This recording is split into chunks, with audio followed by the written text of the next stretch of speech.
Sathankulam custody death வந்து விரைந்து முடிக்க சொல்லி உயர்நீதிமன்றம் வந்து ஆர்டர் இஷ்யூ பண்ணியிருக்காங்க. 2020 ஜூன் கோவிட் டைம்ல வந்து பர்மிஷன் அவரையும் தாண்டி அவங்க வந்து கடை நடத்திருந்தா அவங்க மேல எஃப்ஐஆர் வந்து பதிவு பண்ணப்படுது. ஜூன் 19 2020 2 பேரையும் வந்து அரெஸ்ட் பண்ணி சாத்தான்குளம் போலீஸ் ஸ்டேஷனுக்கு கொண்டு போறாங்க.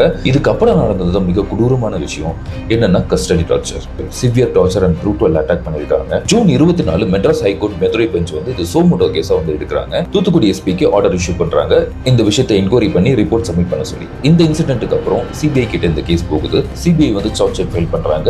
இதுக்கு உடனடியா இருந்த போலீஸ்காரங்களை அரெஸ்ட் பண்றாங்க.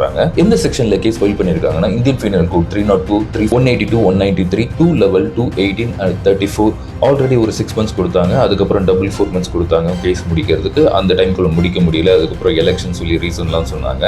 இந்த நிலையில மே 24, 2024 மதுரை ஹைகோர்ட் பெஞ்ச் என்ன சொல்லியிருக்காங்கன்னா இந்த கேஸை வந்து விரைந்து 3 மாசத்துக்குள்ள